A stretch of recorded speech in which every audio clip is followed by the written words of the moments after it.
अस्सलाम वालेकुम बच्चों, welcome in future vision. Online classes में आप लोगों को वेलकम करते हैं। चैप्टर नंबर 7 लेक्चर नंबर 10 जिसका टॉपिक जो है हमारा डार्क रिएक्शन होगा, हम उसको डिस्कस करेंगे। इससे पहले आप सारे बच्चे जो हैं वो लेक्चर नंबर अपना 9 सुन चुके हैं। उसमें आप लोगों को डिटेल के अंदर ना लाइट रिएक्शन समझा दिया गया है। आपको मैंने एग्जांपल दी थी कि जो फोटोसिंथेसिस का प्रोसेस है ये 2 बड़ी स्टेजेस में होता है। तो सोचें थोड़ा सा, फोटोसिंथेसिस का जो प्रोसेस है इसकी बेटा 2 बड़ी स्टेजेस हैं। मैकेनिज्म ऑफ फोटोसिंथेसिस मैंने बोर्ड पे लिखा है। इसकी 2 बड़ी स्टेजेस हैं।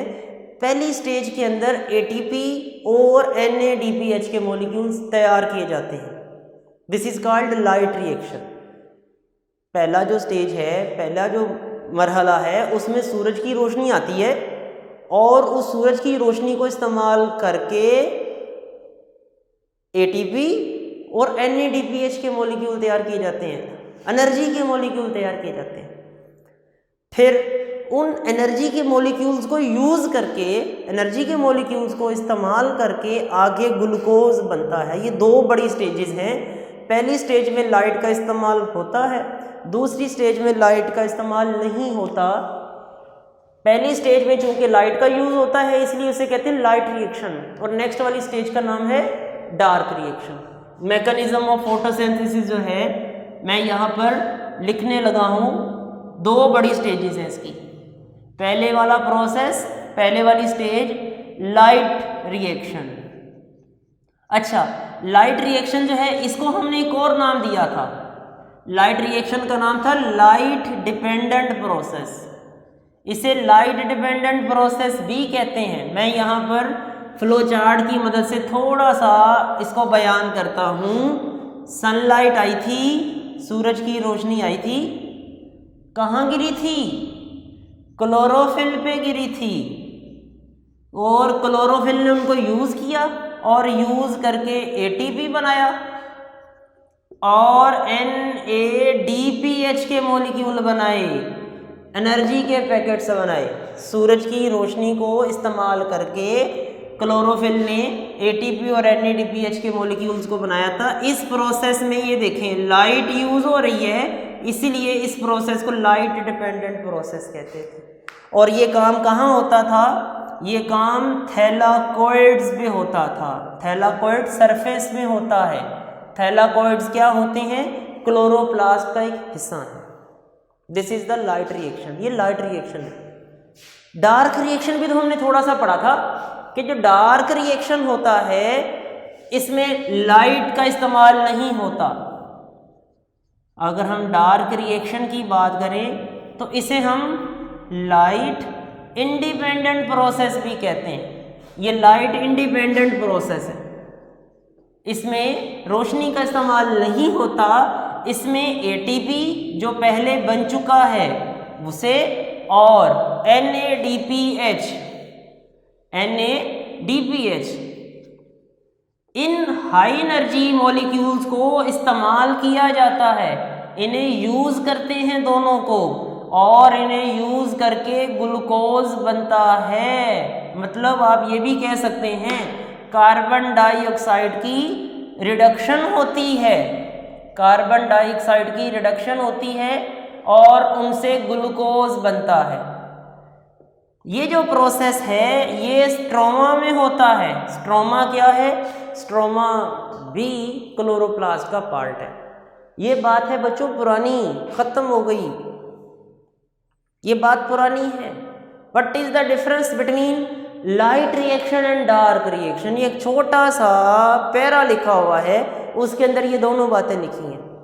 लाइट रिएक्शन जो है उसमें ये काम होता है और डार्क रिएक्शन में ये काम होता है। लाइट रिएक्शन की बच्चों हम पूरी डिटेल पढ़ चुके हैं। उम्मीद है कि अब आपको रिकॉल करवाने की ज़रूरत नहीं है, आपने इसकी सारी डिटेल पढ़ ली है। आज हम पढ़ने जा रहे हैं डार्क रिएक्शन। डार्क रिएक्शन क्या होता है? ये जो बच्चों डार्क रिएक्शन है इसे यूनिवर्सिटी ऑफ कैलिफोर्निया का एक डॉक्टर है जिसका नाम है मेलविन कैल्विन, उसने डिस्कवर किया था। इसलिए इसको केल्विन साइकिल भी कहते हैं। डार्क रिएक्शन जो है, ये जो प्रोसेस है, यूनिवर्सिटी ऑफ कैलिफोर्निया यूनिवर्सिटी जो है, वहाँ का एक डॉक्टर है, फिजिशियन था, नाम था उसका मेलविन केल्विन ने डिस्कवर किया था। That's why dark reaction is also known as Calvin cycle. Melvin Calvin cycle भी इसे कहा जाता है, इसे केल्विन साइकिल भी बोलते हैं। डार्क रिएक्शन वो प्रोसेस है जिसमें कार्बन डाइऑक्साइड की रिडक्शन होती है, कार्बन डाइऑक्साइड की रिडक्शन होती है और उससे क्या बनता है, ग्लूकोज बनता है। इस प्रोसेस में एनर्जी यूज होती है कि नहीं होती? ये जो प्रोसेस है, गैस प्रोसेस में एनर्जी यूज होगी। वो एनर्जी किधर से आई? वो एनर्जी लाइट रिएक्शन से आई। ये लाइट रिएक्शन था, लाइट रिएक्शन से एनर्जी बनी थी। ये एनर्जी कहाँ गई? ये डार्क रिएक्शन में यूज होनी है। कैसे यूज होनी है, अभी बनाते हैं। कार्बन डाइऑक्साइड का जो एक मॉलिक्यूल है, स्ट्रोमा में पहले से ही एक 5 कार्बन वाला मॉलिक्यूल मौजूद होता है। कार्बन डाइऑक्साइड का एक मॉलिक्यूल पहले से मौजूद 5 कार्बन वाले मॉलिक्यूल के साथ मिल जाएगा, तो 5 कार्बन और 1 कार्बन और मिल गया, कितने कार्बन हो गए? 6। तो जो नया मॉलिक्यूल बनेगा, उस नए मॉलिक्यूल में कितने कार्बन्स होंगे? 6 कार्बन्स होंगे। 6C कंपाउंड बना देगा। मैं रिपीट करता हूँ, 1 carbon dioxide molecule, 1 carbon dioxide का मॉलिक्यूल पहले से मौजूद 5 कार्बन वाले मॉलिक्यूल से मिलेगा और उनके मिलने से 6 कार्बन वाला मॉलिक्यूल बन जाएगा। ये जो 6 कार्बन वाला मॉलिक्यूल है, इसको तोड़ दिया जाता है। इसको तोड़ने के लिए NADPH के मॉलिक्यूल और ATP के मॉलिक्यूल इस्तेमाल होते हैं। ये 6 कार्बन वाला मॉलिक्यूल टूट जाता है और टूटकर 3 कार्बन वाले 2 मॉलिक्यूल्स में चेंज हो जाएगा। 6 कार्बन वाला टूटेगा बच्चे, 6 कार्बन वाला जब को मॉलिक्यूल टूट जाएगा दरमियान से, तो 3 कार्बन वाले 2 मॉलिक्यूल बन जाएंगे। मैं फिर से रिपीट करता हूँ, 1 कार्बन डाइऑक्साइड का मॉलिक्यूल 1 5 कार्बन वाले से मिला है। 1 कार्बन डाइऑक्साइड का मॉलिक्यूल 1 5 कार्बन वाले से मिला है। अगर मैं कहूँ 2 कार्बन डाइऑक्साइड के मॉलिक्यूल हैं, तो फिर ये भी 2 हो जाएंगे। फिर अगर मैं कहूँ 3 मॉलिक्यूल्स हैं कार्बन डाइऑक्साइड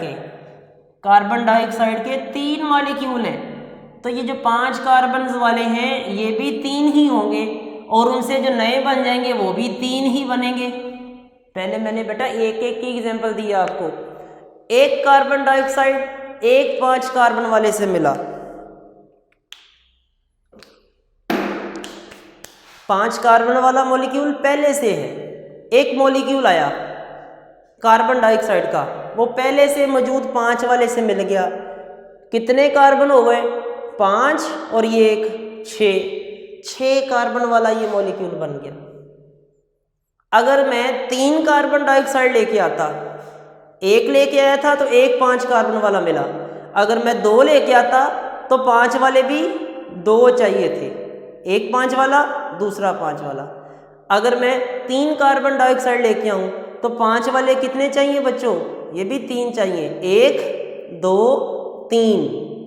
ऐसा ही होगा, ऐसे ही होगा। शाबाश। 3 कार्बन डाइऑक्साइड आए, 3 5 कार्बन वाले से मिले, 3 6 कार्बन वाले मॉलिक्यूल बन गए। वो जो 3 6 कार्बन वाले मॉलिक्यूल्स हैं वो टूट जाएंगे। आपको पता है 1 6 कार्बन वाला टूटेगा तो 2 मॉलिक्यूल निकलेंगे उनमें से 3 3 वाले। अगर 2 टूटेंगे तो 4 निकलेंगे 3 3 वाले। अगर 3 मॉलिक्यूल टूट जाएं तो उनमें से 6 निकलेंगे। 6 कार्बन वाला मॉलिक्यूल टूट गया।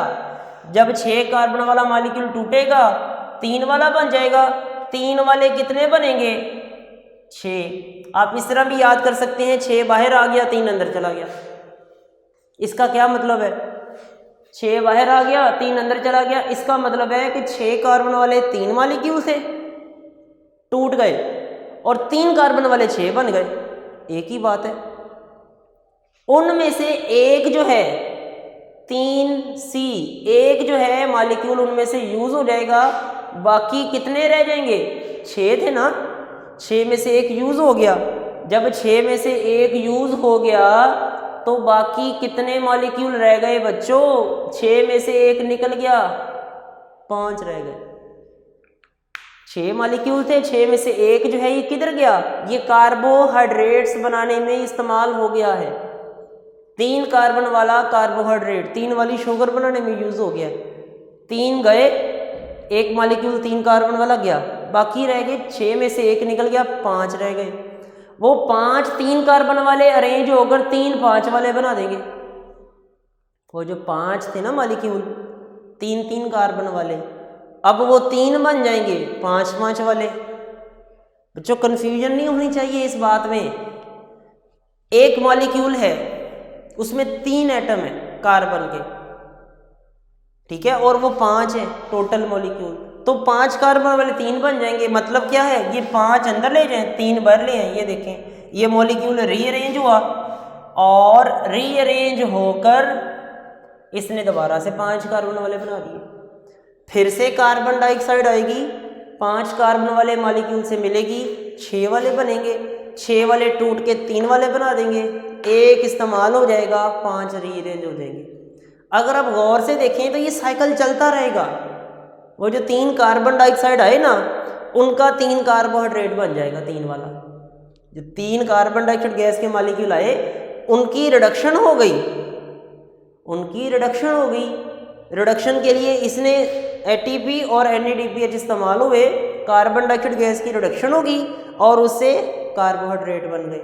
ये जो साइकिल है, इस साइकिल को बोल देंगे मेल्विन केल्विन साइकिल। इस साइकिल को मेल्विन केल्विन साइकिल कहा जाता है। ये बच्चों एक नोट है, ये एक नोट है।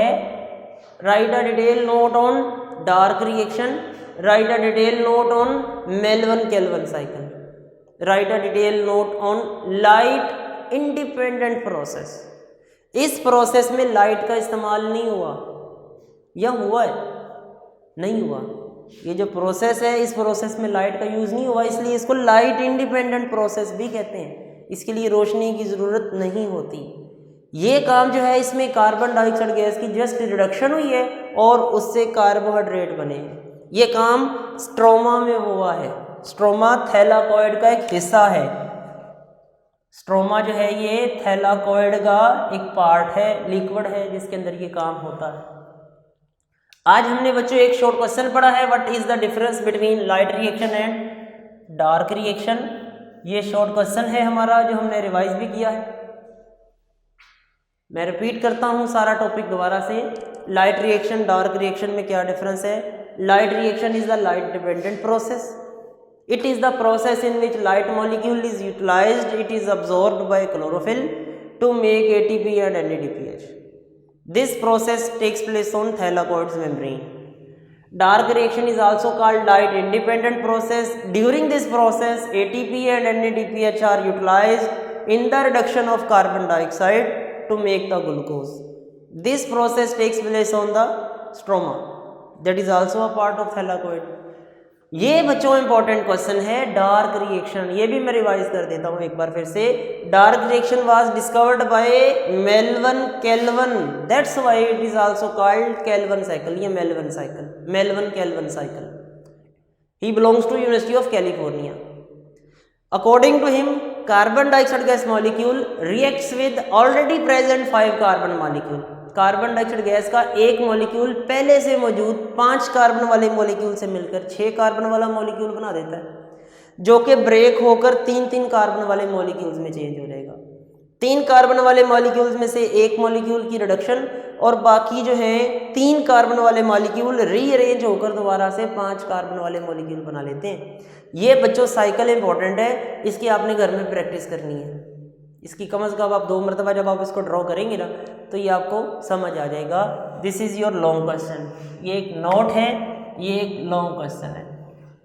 आज का टॉपिक बच्चों ख़त्म होता है। नेक्स्ट टॉपिक जो है वो इंशाल्लाह हम डिस्कस करेंगे रोल ऑफ फोटोसिंथेटिक पिगमेंट के नाम से।